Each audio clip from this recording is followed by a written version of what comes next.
Hello everybody, my name is Ochrisseus, and welcome to, not a Let's Play this time, a review of the new Nintendo console, the Nintendo Switch, and the new game that everybody's been talking about for it, Legend of Zelda Breath of the Wild.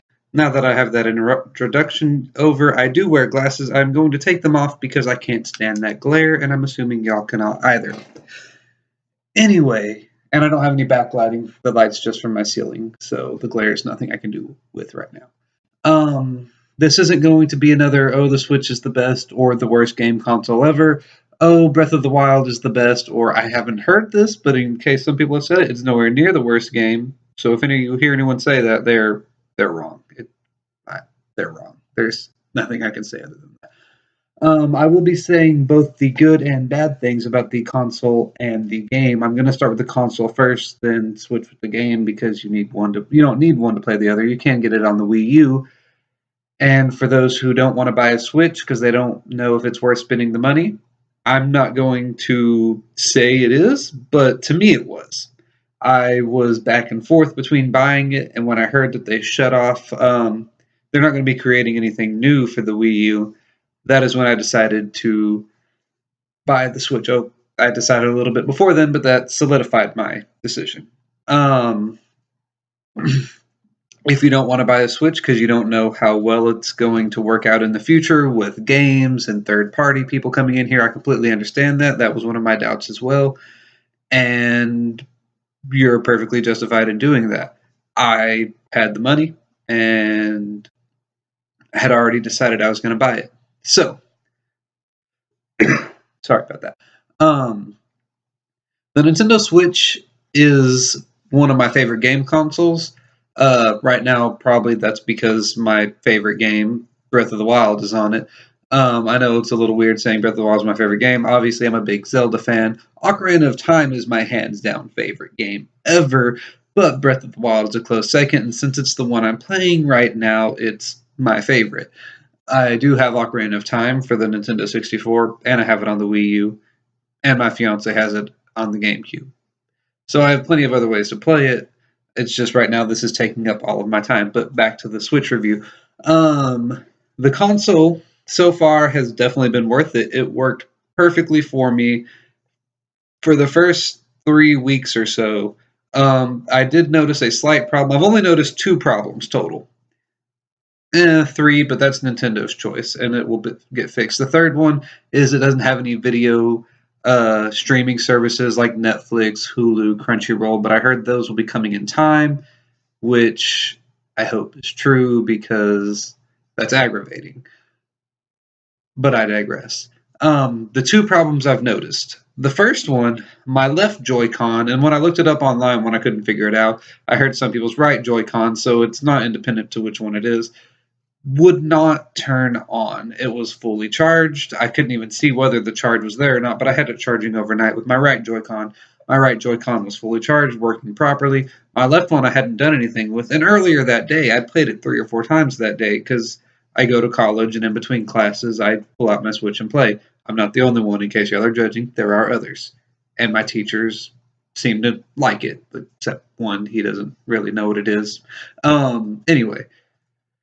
It worked up until that point, and then I had to go and unpair both Joy-Cons. So if you're having that problem, go into your settings, unpair both Joy-Cons, then repair it, and that will repair it. Sorry for the pun. I don't know if that counts as a pun. Anyway, if you unpair them and then repair them, both the left and right will work again. Don't worry, your Joy-Con is not broken if it's the same problem I had. It's a simple fix. The second problem didn't arise until a couple days ago, actually.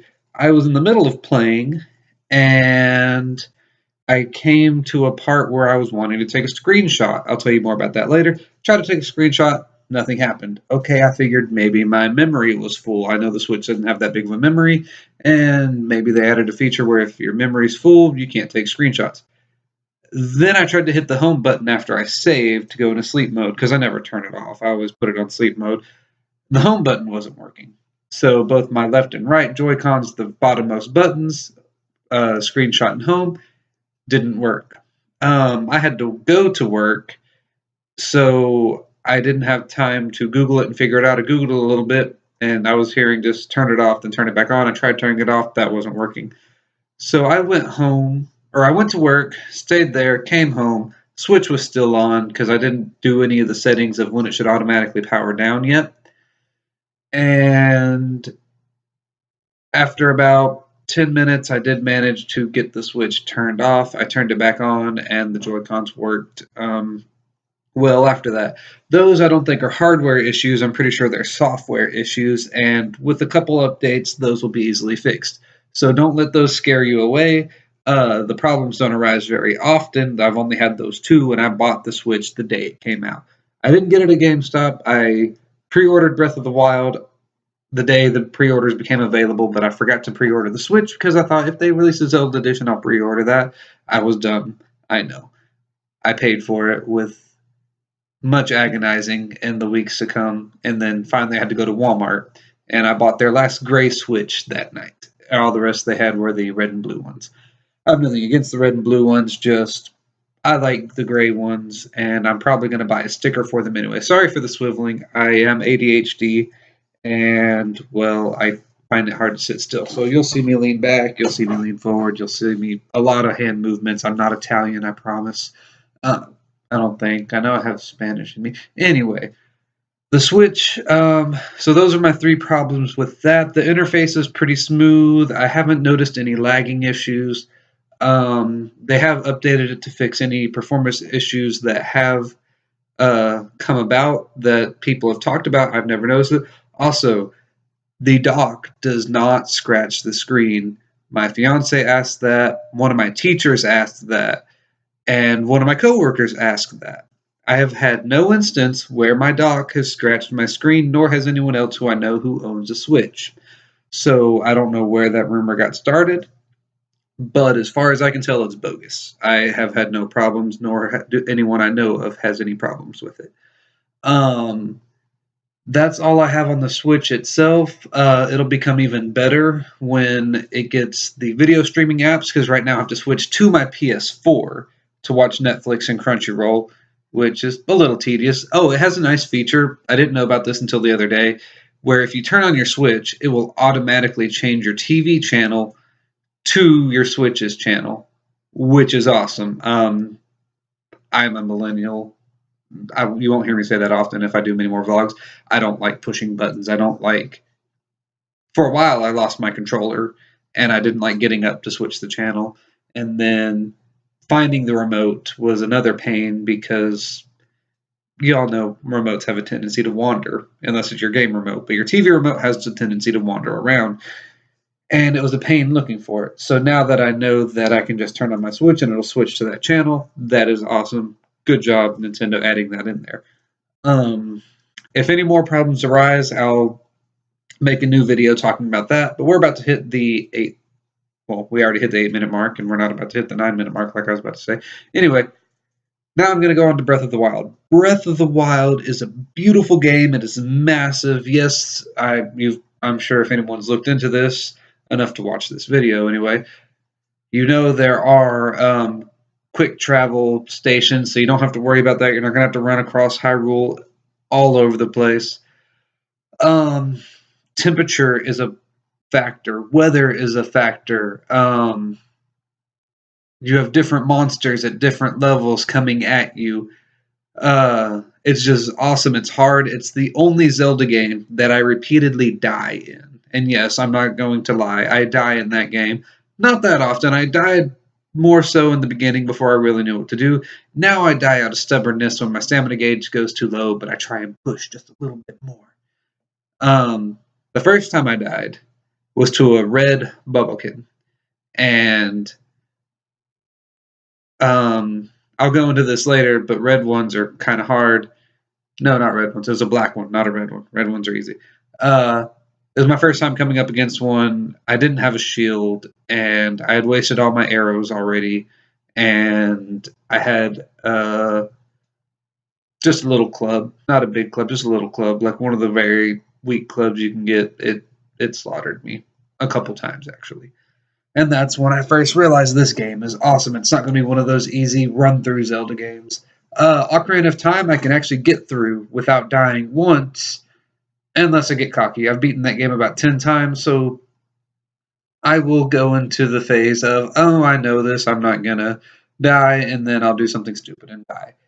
But usually it's about one death per time I play Ocarina of Time. Majora's Mask, I don't think I've ever died in, but I haven't beat the game either.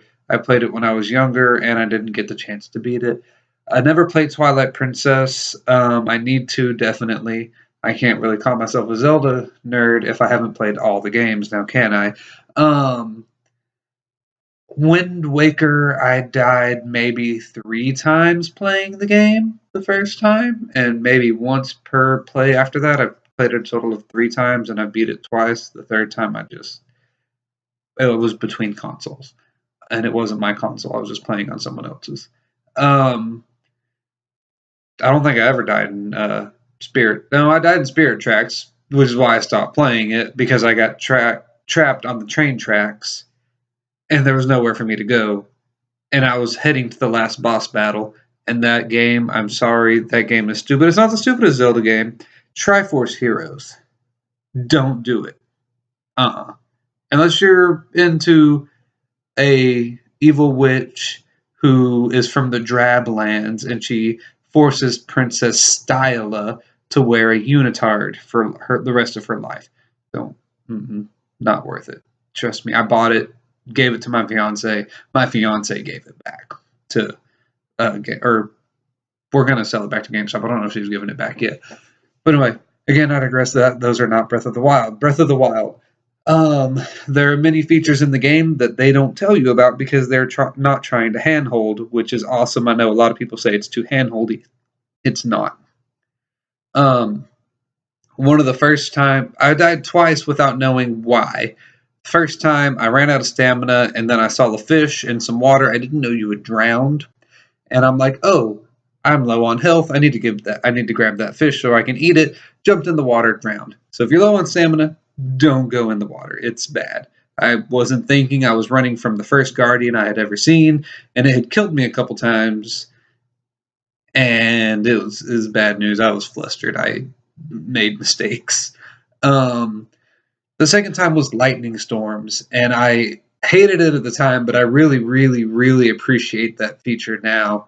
If you're wearing anything metallic, not armor, obviously, but like if you have a metallic weapon, shield, or bow, the lightning will congregate on you, and if you don't take the equipment off fast enough, and you'll know, it charges up and it shows you, you're dead like that. The reason I didn't know is because I hadn't heard anything like that. So I didn't think of taking my metal off, and I think the only thing I had metal on me at the time was a sword, so it would have been an easy 2-button hit and I'd have been safe. I tried running, didn't work. Tried running again, didn't work. Tried hiding under a rock. You actually have to take the metal off or get out of the rainy area, which is finally what I did. It was as soon as I got out of the rainy area that I pulled out my sword to fight someone. I'm like, oh, it was probably the sword. Okay, that's cool. It's full of hard, I don't even want to call them mini bosses. They're just creatures scattered throughout the land.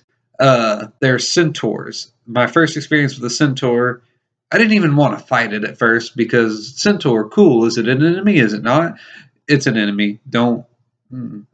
There's nothing you can do with centaurs other than fight them, and you do not want to fight them unless you have good weapons, armor, or food that increases your durability, which you need. You might think this is going to sound bad, but you need that food to fight a centaur. I don't care how skilled you are, how good you are at blocking, jumping, whatever. You're going to need that to fight a centaur. I'm pretty sure fighting centaurs are going to be harder than fighting Ganon. Not that the boss mechanics in this game are bad. It's just these centaurs are. Now, I'll tell you quick about the monsters, because I promised earlier in the video that I would. Each monster has 3 different colors. It goes red, what I thought was black, but it's actually blue, and then white. Red versions are the weakest. Now, that's not saying a red bubblekin can't kill you. A red bubblekin can't kill you unless you really unless they get really lucky, they can't kill you, even in the starting game. I'm sorry, Bobblikins. But blue Bobblikins, white Bobblikins. You don't find white Bobblikins until you get farther into the game. They are hard. And the monsters in order of weakness, they go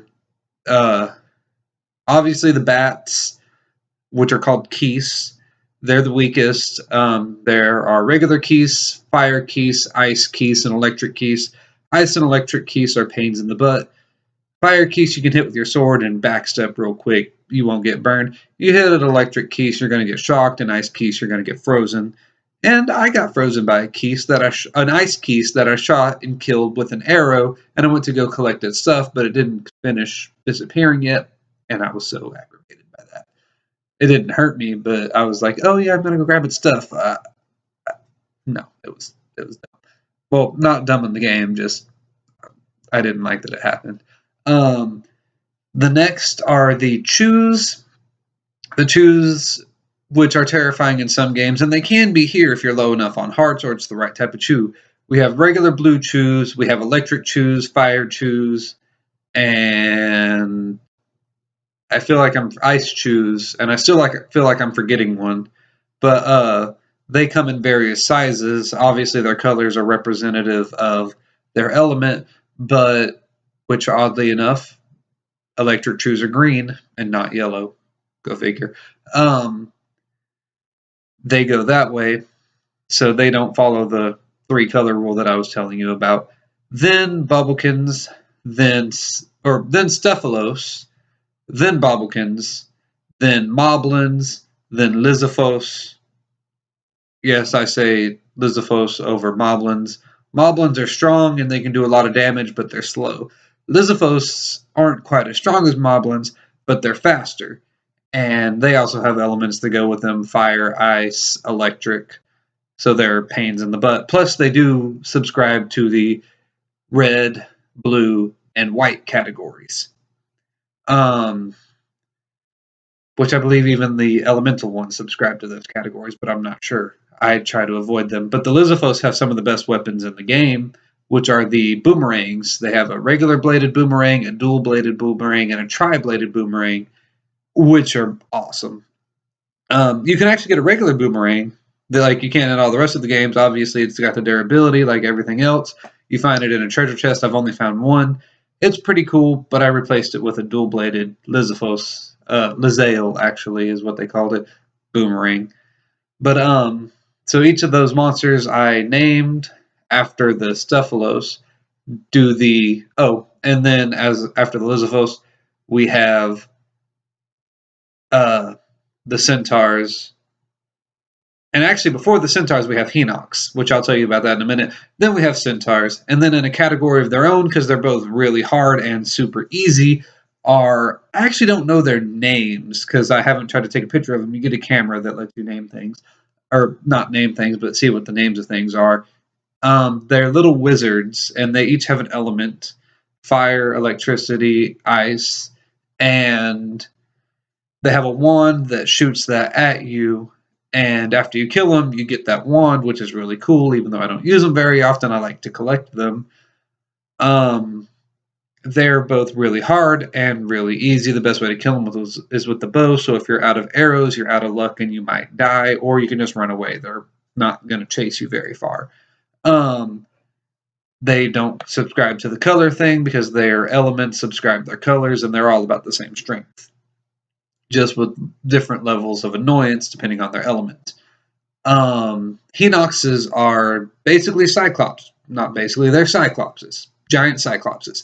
They do subscribe to the red, blue, white, and I am glad I haven't met a white Hinox yet. I've only met red and black ones. The red one I first met killed me several times. The black one I met after that, since I fought the red one, they were pretty easy. There's another one. There's another type of monster. I'm just remembering. They're called Talos. And they are stone creatures. They're really hard to fight until you learn to fight them. And I'm not going to tell you how to learn to fight them, because part of the beauty of fighting these creatures is that you got to figure out how to fight and kill them. Talos, I can tell you how to fight and kill a Hinox and a Lizifos and a Moblin and it's not going to change your ability, or it's not going to change your enjoyment of fighting them, because they're small enough that they can have some maneuverability, and they're easy to, or it'll be pretty easy for them to kill you. Talus, after you learn how to fight them, they might get in a lucky hit or two, but if you have the right weapons, and you don't even need that strong of weapons, but if you have the right weapons and a bow, you can take out pretty much any Talus in under a minute, which is kind of sad. They're really strong. They can kill you probably in 2 or 3 hits, depending on how many hearts you have. 1 if you don't have enough. And they're really terrifying the first time you meet them. And when you do learn how to fight them, the way I did anyway, it's really sad. But fighting them is worth it. They give you gems, opals, sapphires, rubies, amber, which you get amber everywhere, but they're awesome. And then there are little baby Talus, which are like this big, and you can pick them up and throw them. I didn't know that for the longest time. I would always have to put bombs on the ground and blow them up. But that's not really a review. That's just talking about the game. I have had some problems with Breath of the Wild. The one that everybody has is your equipment breaking. Obviously, they said there's going to be durability, but I don't think, as with everyone else, I don't think they did the durability as well as they could have. Because there are certain weapons I found early on in the game that I didn't use forever because they were awesome. Like this one thing I found on my first or second day of playing, a great flame blade. It's about the size of Link. It's a magic blade that has a fire element attached to it. You can swing it like 3 times. It shoots out huge plumes of fire. Then it's a giant sword until it charges back up. I refused to use that up until last week. Because they're actually really strong weapons, but I didn't want to break it because I wanted to use it for something useful. I used it on a Guardian. I think that was pretty useful. But when y'all find the Great Flame Blade, do not hesitate on using it. I know the locations of 1, 2, 3, at least 4 different Great Flame Blades, and I haven't gone and verified this. I was wanting to before the video, but I got stuck doing homework. I think at least 2 of them will respawn. I have to check on that, and I'll do an updated video on that. But I do believe at least 2 of the Great Flame Blades will respawn, because I've noticed some weapons, if they're in certain locations, will respawn. There's a silver longsword that's right behind a shrine in the Zora's Domain. You can always get one, because not every time you go back there, but if you turn the game off, turn the game back on, you reload it, it's going to be there. Which is good. Silver longswords, they're 2-handed, so you can't use your shield, but they do a good amount of damage, and they look awesome. You do get weapons that you can get repaired, so that's cool. You'll get a trident, I don't know what to call it. It's like a sword, but it's made out of metal or stone. It's called the boulder breaker. There's a pebble breaker, stone breaker, boulder breaker, and those, each one is stronger than the last. The boulder breaker, you get each weapon after defeating a divine beast. This is coming into more of a play-by-play of the game, but I'm going to finish this and then I'll end the episode.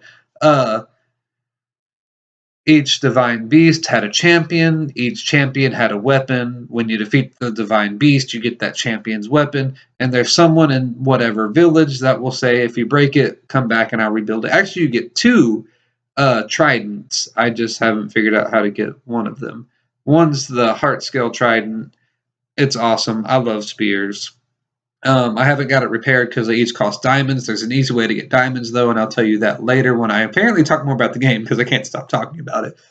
But I digress. So, you get 2 tridents from the Zora Domain, the Boulder Breaker from the Gorons. You get a sword and a shield that can be repaired from the Gerudos.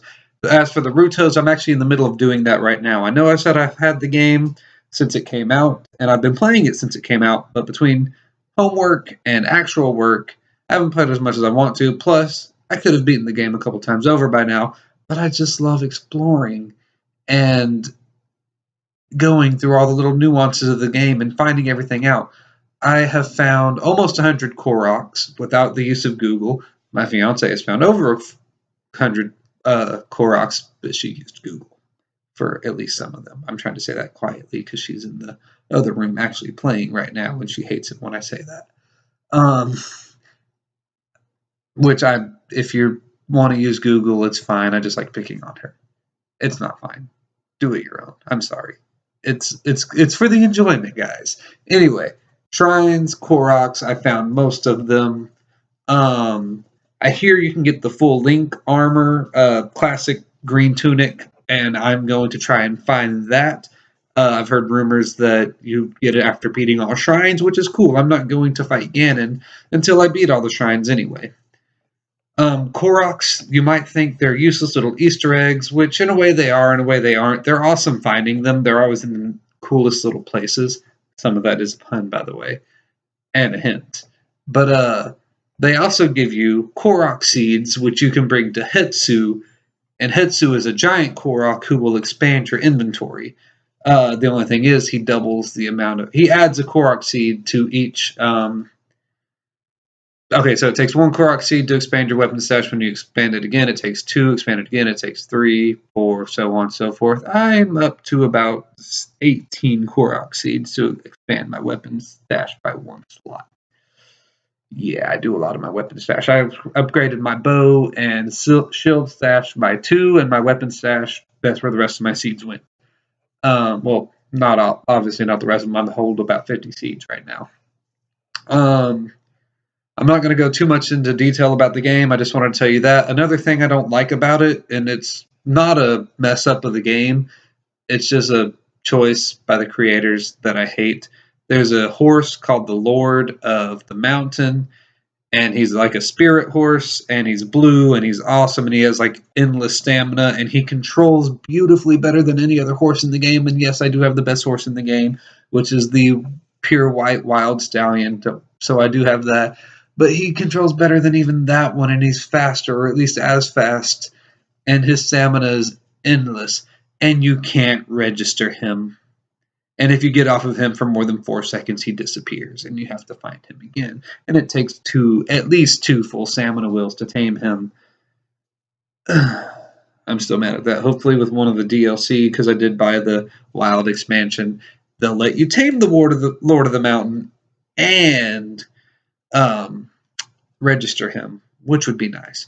But I'm going to end this episode here. It went on a little bit longer than I planned to. I just planned on giving a brief review. I am going to make other videos talking about the Switch and Breath of the Wild. Maybe not in the same video, but I will be making other videos talking about that. So I hope that you will be able to watch those. I will take requests in the comments if y'all want me to talk about anything specific. If you want me to go into more detail about how to beat something or how to find something or where something is, I will tell you I am a completionist, and I probably won't stop playing this game until I find every little secret. So if y'all need any advice or you want to tell me anything, I don't really like spoilers and I don't like being told where certain things are, but if you think there's something I might overlook, by all means tell me. I'm not going to reject it. Trust me, I like finding cool things, even if I get help doing it. But if you need to know about anything or you want me to go into more detail about something, I will. I will be making a couple videos. I don't know how many talking about this because I really enjoy talking about this game. If any of y'all want to show me videos where y'all talk about the game or play the game, please do. I am not, to my knowledge right now, going to be recording myself playing the game for the simple fact that this game is for my enjoyment. I am a Let's Player. You can watch some of my videos if you want. You don't have to. But if you want, they're not the worst, especially towards the end. At the beginning, they were a little rough. But I'm not going to be doing a recording of that game, just at least right now. I might do one in the future when they actually enable recording functionalities on the Switch. I might do just a brief one to show off my character, my items, my map, which I currently have every tower down already. Just to show off that and maybe show y'all some little caveats in the game. But other than that, I'm not going to do a big full-on playthrough Let's Play unless there's a lot of demand for it, and then I might after I beat it for myself. But I'm going to end this episode here. It's almost the third. Yeah, I had to go. I'm not looking evilly at y'all. I took my glasses off, and I was looking at the timer. So that's what I got to do to focus and look at the time. My eyes are bad. I don't know if this will actually work over camera, but that's how my glasses do. There, or yeah, it's bad. Anyway, sorry about that. ADD. I do things. Let me know what you think about this in the comment section down below. If you like it, please like it. You don't have to subscribe if you don't want to. It'd be nice if you did, but I'll leave that to y'all. So until next time, see ya.